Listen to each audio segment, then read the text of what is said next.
explorer, on va vérifier. Et après qu'ils ont vérifié, ils ont parlé du Lachon Hara sur la terre. Ils ont remis en question la parole d'Hachem. Donc toute la émouna de Ham Israël envers Hachem a été ébranlée. Parashat Shelach Lecha. Parashat Korach, c'est la émouna envers les serviteurs d'Hachem, envers Moshe Rabbeinu. Shelach Lecha, c'est la émouna qu'Hachem nous demande d'avoir en lui. Elle a été annulée. Et la émouna qu'Hachem nous demande d'avoir en ses serviteurs, en Rachamim, la émouna qu'on doit avoir, émounat Rachamim. Alors là aussi, ils ont voulu l'annuler. Et c'est la grande paracha qui fait très peur, la paracha de Korach. Où on voit jusqu'à où un homme peut aller dans son aveuglement. Aller contre Moshe Rabbeinu.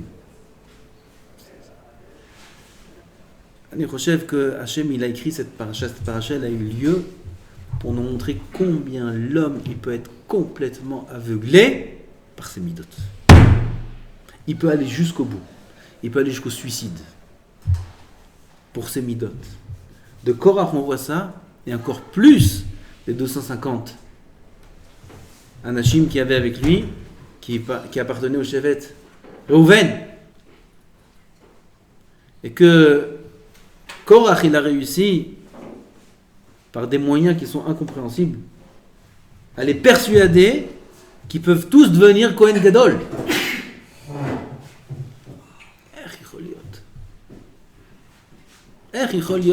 Pareil. Comment on peut induire en erreur une erreur aussi simple qu'aujourd'hui n'importe quel enfant il sait que s'il ne s'appelle pas Kohen, il ne peut pas être Kohen. Comment Shevet et Reuven ils peuvent être Kohanim? Korach il a fait quelque chose d'immense. Il a fait un travail qui va très très très très très loin au niveau de ce qu'un homme il est capable de faire dans la folie que par rapport à ses midotes. C'est un point qui doit faire très peur. Si un homme ne travaille pas ses midotes à la racine, de les arranger au maximum, ou au moins qu'il est constamment en train d'être en vedalatzmo, il fait un travail sur lui-même pour faire attention où il en est au niveau des midotes. Si un homme ne fait pas attention où il en est au niveau de la ga'ava, s'il ne fait pas attention où il en est au niveau de la machloket, de la dispute, on va voir tout de suite, au niveau des ta'avot, comme on a vu la semaine dernière, les Meraglim, regardez jusqu'à où ils sont allés, juste par ta'avat akavod. Si un homme ne fait pas constamment cheshbon nefesh, la Torah nous dévoile. Regardez jusqu'à où un homme il peut aller. Il peut aller jusqu'à être cholek sur Moshe Rabbeinu. Que ça fait des années qu'on est avec Moshe. C'est lui qui a ouvert la mer. C'est lui qui a fait descendre la manne. C'est lui qui est monté dans le ciel. Kadosh Baruch Hu, il a fait un kavod énorme à Moshe. Un kavod que c'est pas normal qu'Hachem il fasse à un humain. Le Midrash, il décrit un peu le kavod que Hachem il a fait à Moshe. Pour une raison, il a fait ce kavod. Quel kavod il lui a fait Hachem à Moshe? Des millions, 10 ou 15 ou 20 millions de personnes. Ils se trouvent au pied de Har Sinaï. Ils sont préparés pendant 3 jours. Il y a Moshe Rabbeinu aussi, il est au pied de Har Sinaï. Il est devant la montagne. Des millions de personnes qui sont tous en train de trembler de peur et d'émotion devant ce grand jour-là où Hachem, enfin, il va se dévoiler. Hachem, enfin, il va donner la Torah. Après tous les miracles qu'on a vus et toute la main d'Hachem qu'on a vue. Maintenant, Hachem, il nous approche, il nous fait une brite, maintenant une alliance, on vient, c'est un mariage. Tout le monde attend. Il y a le ciel des tonnerres, des éclairs, il y a des choses incroyables qui se passent, il y a le feu sur la montagne. Tout le monde attend. Tout d'un coup, Moshe aussi, il est en bas. Moshe, il était en bas. Un chemin se fait comme ça dans le ciel. Un chemin. On voit un chemin dans le ciel comme ça. Tout le monde voit un chemin comme ça qui descend du ciel jusqu'au pied de Moshe. Okay. Et Hachem, il dit à Moshe, Moshe, viens. Devant tout le monde. Et Moshe, il sort et il avance comme ça. Et on voit Moshe tout seul monter. Tout le Ham Israël, ils ont vu ça. Nous aussi, on a vu ça. Nous aussi, on était là-bas.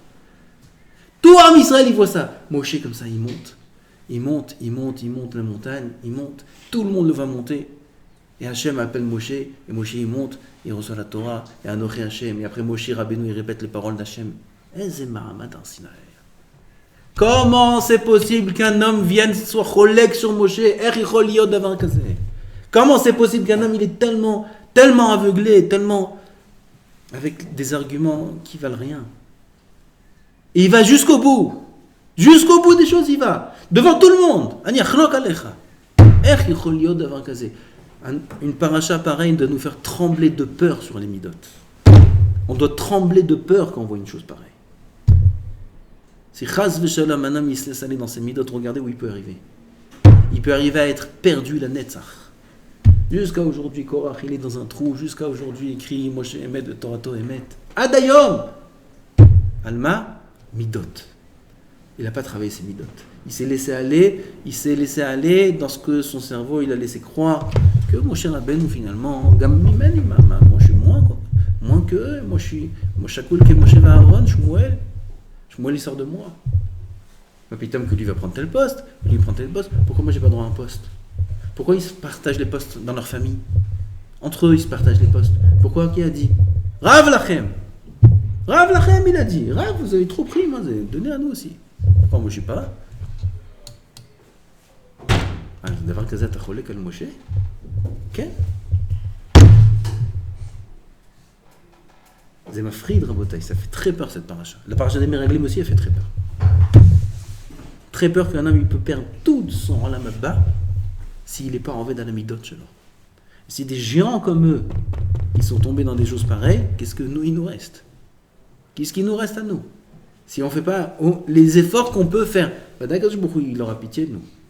Alors, il ne nous laissera pas tomber dans des choses aussi graves si seulement on fait attention à nous, si seulement on se remet en question. Sinon un homme il peut se prendre un mur à 500 km/h, il peut se le prendre le mur et il ne voit même pas qu'il y a un mur qui arrive comme eux.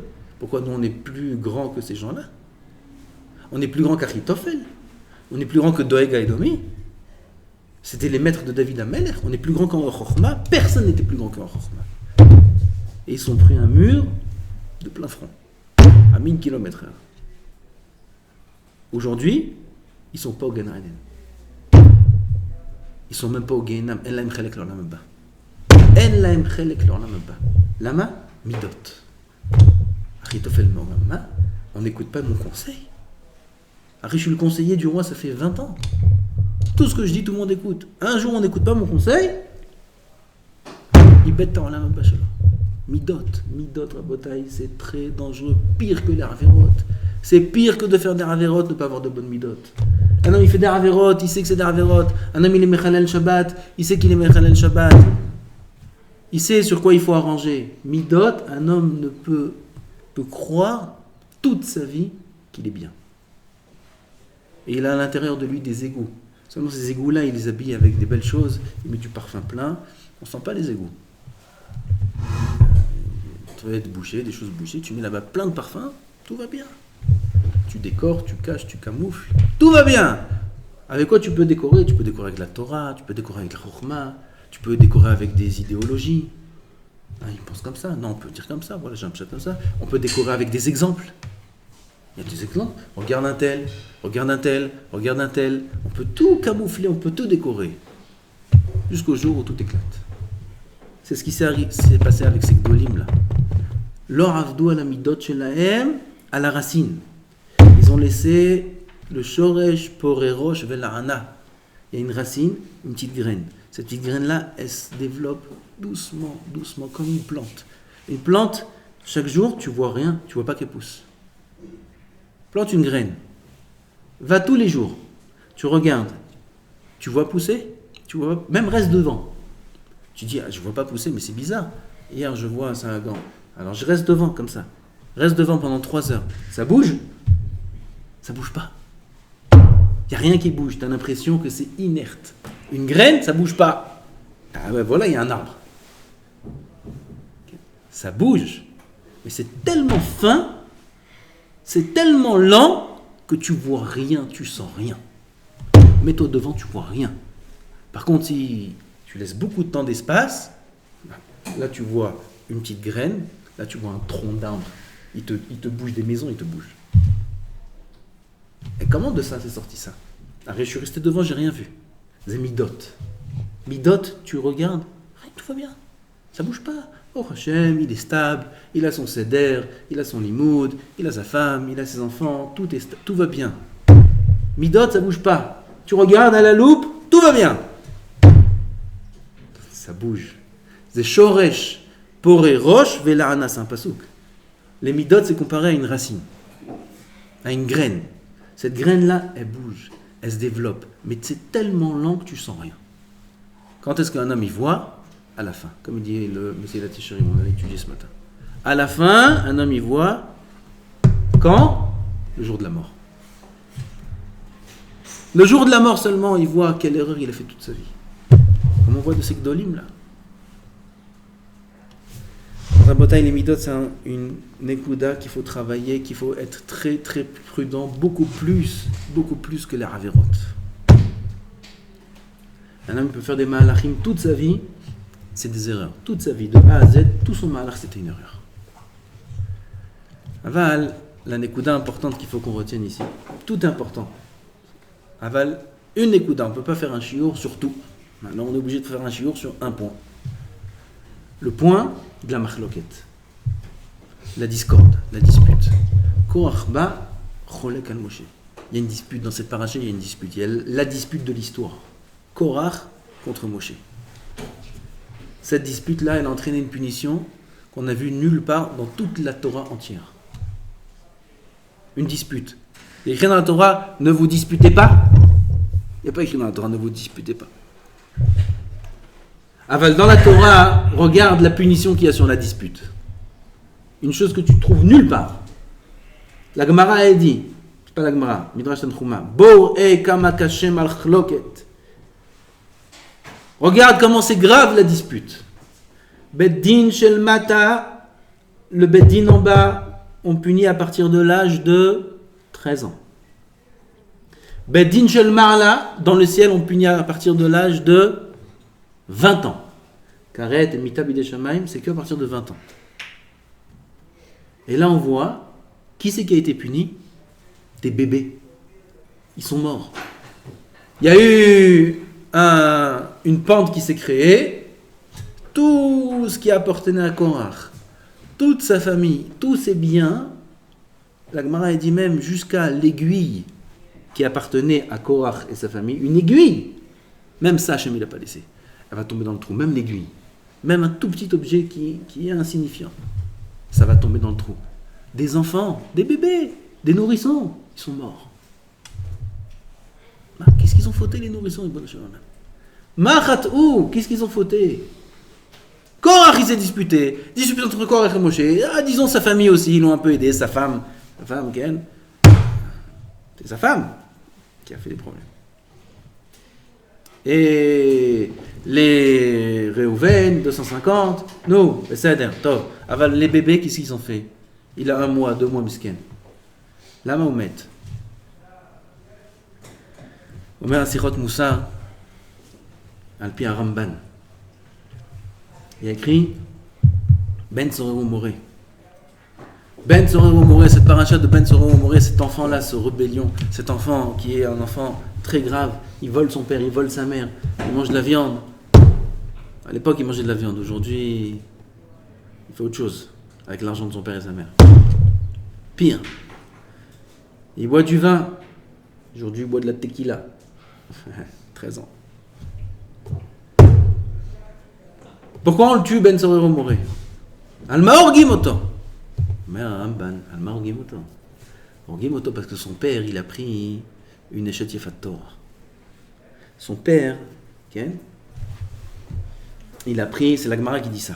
La Gemara dit tout celui qui se marie avec une échette Yefat Torah, c'est une Goya. Cette femme-là, c'est une Goya que Hachem lui a permis, parce que sinon, il va la prendre Issou. C'est quand même Bediavad que je l'ai permis. Tu la prends quand même. Il la prend quand même. Il aura un enfant qui sera Ben Sorero Moré. Il aura un enfant Moré. Mored. Mauvais. Il dit le Ramban. Shoresh ra etzel ha'av Ifrach veisge. Une racine mauvaise chez le père, cette racine-là, elle est chez le père, elle va se développer chez le fils. Le fils, ça va être les branches, ça va être le tronc.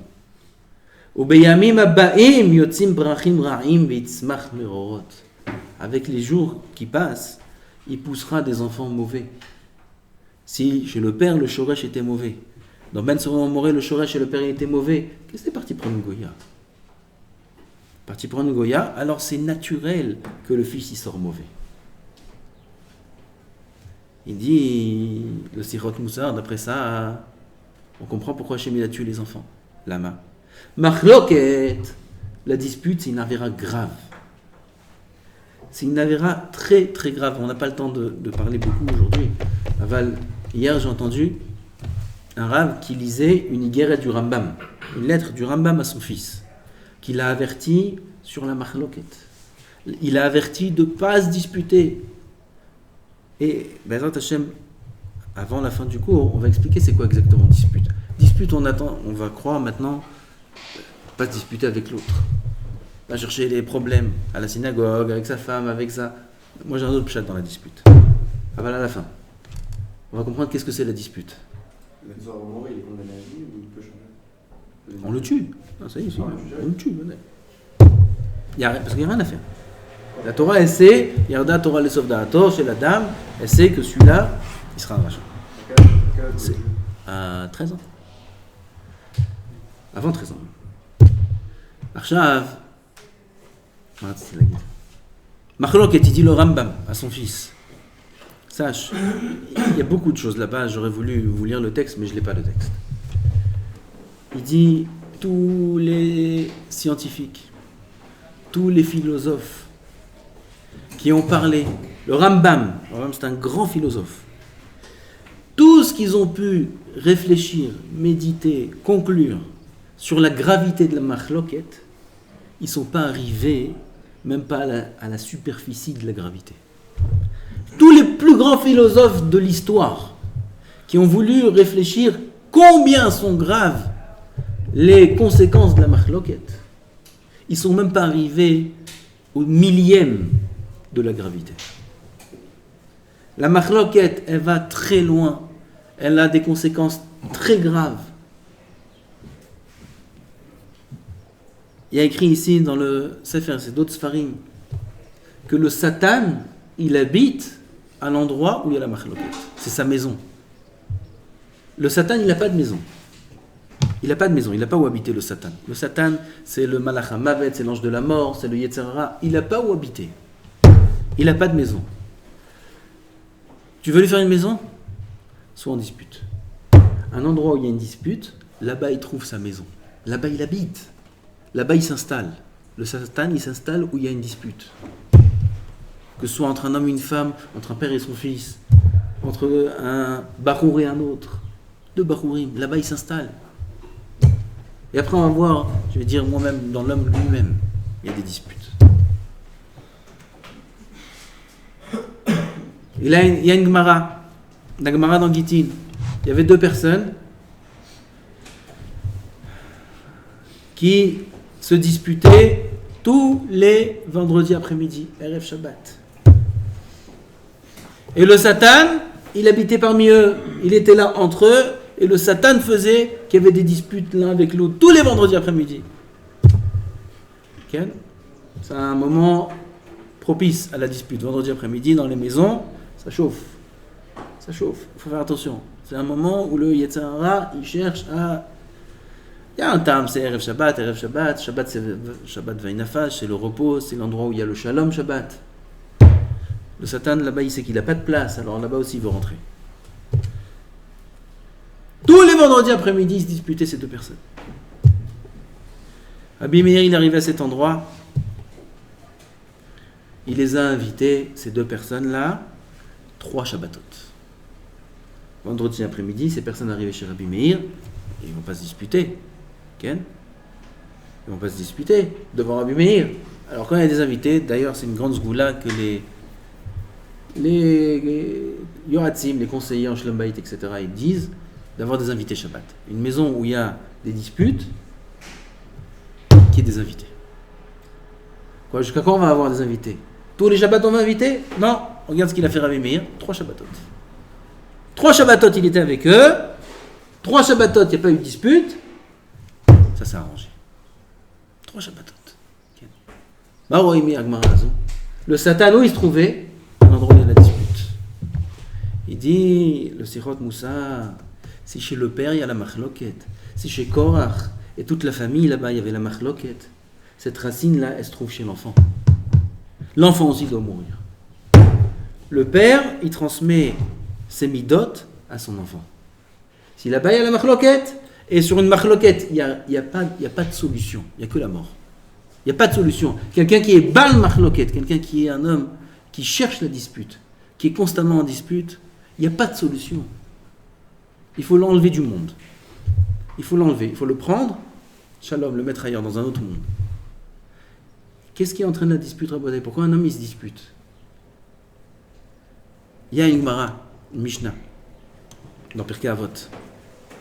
Ezoi machloket shei leshem shamayim, bet shamayim bet hillel. Quelle machloket leshem shamayim? Une bonne machloket, une bonne discussion. On a droit à une machloket, une bonne. Shammai et Hillel. Mauvaise machloket, Korach ve'adato. Il dit le Rambam sur cette Mishnah. Qu'est-ce qui a appelé une bonne machloket? Je vous lis la chaîne du Rambam. Celui qui est en désaccord. Il est en désaccord avec l'autre. Pas pour contredire ses paroles, mais pour arriver à la vérité. Parfois, pour arriver à la vérité, j'ai le droit de dire mon avis. Oui, avec la femme, avec le mari, la femme a dit on devrait acheter ça. Le mari dit non, on devrait plutôt acheter ça. La femme va dire mais non, regarde, parce que ça, c'est bien pour ça et ça et ça. Et le mari va dire mais non, parce que ça, c'est bien pour ça et ça et ça. Alors il y a 2 pshatim dans la contradiction, dans la machloket entre le mari et sa femme dans ce cas-là. 2 pshat. Soit il y a ce qu'on appelle l'esprit contradictoire. C'est-à-dire contredire pour contredire. Il y en a des comme ça. Il y en a, ils sont là. Le réflexe, c'est non mais. C'est le réflexe. N'importe quelle phrase. Moi j'ai vu des gens qui parlaient, comme ça des groupes, des jeunes, en général c'était chez les jeunes. Et t'en as un, il vient, il raconte une histoire, une zé, et l'autre il intervient, tout de suite il dit mais non, mais, et il dit la même chose que lui. La même chose, avec une autre forme, mais la même chose, c'est la même chose. Il ne contredit pas. Seulement c'est non, mais. C'est un réflexe de contredire. C'est un réflexe de dire à l'autre, tu as tort. Pourquoi c'est comme ça? Pourquoi un homme il est comme ça? Vous savez pourquoi un homme il est comme ça? Ça c'est en général les gens qui n'ont pas confiance en eux-mêmes. Les gens qui se sentent qui valent pas grand-chose, des gens qui n'ont pas de valeur d'eux-mêmes. Okay. Alors, la seule façon de se donner de la valeur, c'est de dire que l'autre il a tort. Ça, c'est ce qu'on appelle une machloket. Ça, c'est être Baal machloket. Ça, c'est machloket shelo leshem shamayim. C'est le Rambam qui dit ça. Si je contredis l'autre, pas dans un but d'arriver à une vérité, mais juste pour contredire, c'est ça qui est appelé machloket shelo leshem shamayim. C'est là-bas que le Satan il habite. On n'a pas besoin d'arriver à des grandes choses graves comme Korach. On n'a pas besoin d'être Olek sur des grands rabbanim pour dire la machloket c'est grave. Ou dans des grands yeshivot, tout ça, des rav contre tel rav et tel chassidout contre tel chassidout. Oh, ça c'est des grandes machlokot. On n'a pas besoin d'arriver là. 2 personnes. 2 personnes qui discutent une discussion la plus futile du monde. Stam. Mais un il vient et dit non mais. Attends, pourquoi tu contredis? Pourquoi tu contredis? Tu contredis pour arriver à une vérité ou tu contredis juste parce que tu veux parler? Et tu veux ne pas être d'accord pour exister. Si c'est le cas, que tu saches que tu es Baal Machloket. Et que là-bas le Satan il habite, et toutes les choses graves y sont, et etc., etc. Et ça détruit les plus grands, et les plus forts, et les villes les plus... Il dit le Rav des yeshivot qui ont passé, il y a des yeshivot qui ont passé des épreuves énormes, que ces yeshivot-là, elles auraient dû être détruites depuis longtemps. Elles ont réussi à tenir toutes les épreuves. La pauvreté, les guerres, la Shoah, tout ils ont réussi à tenir. Elles ont été détruites en rien, pour rien, que parce qu'à l'intérieur il y avait une machloket. Ah, toute la yeshiva rasée. Comment raser? Sur quoi? Alors ils ont tenu des épreuves très dures.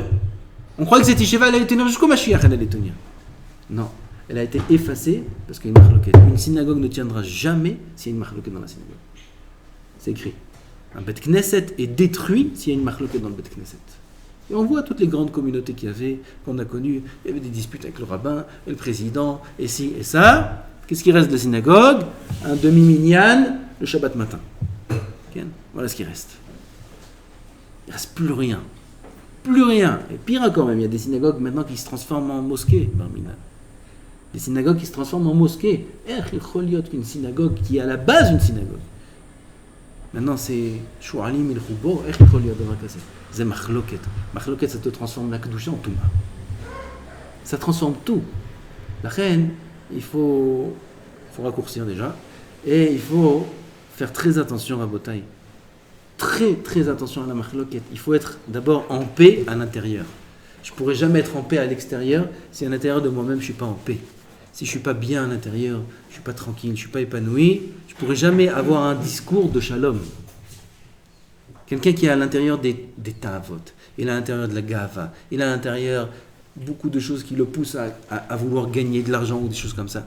Jamais il aura un discours de shalom dans sa bouche.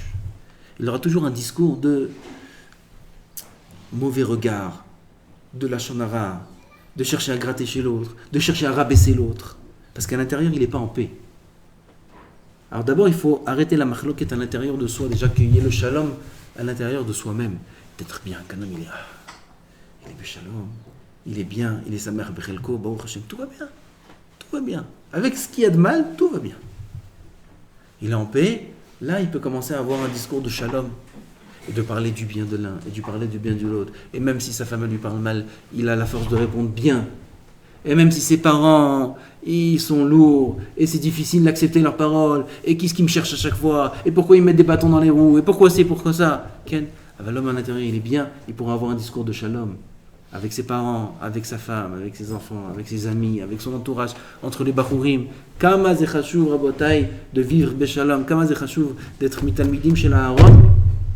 Oev shalom, verodef shalom. C'est pas quelque chose qui arrive tout seul. C'est pas des natures. C'est quelque chose qui se travaille. Il faut un travail constant, be'azrat Hashem, d'arriver à un shalom et à amener la bracha sur chacun de nous. Amen.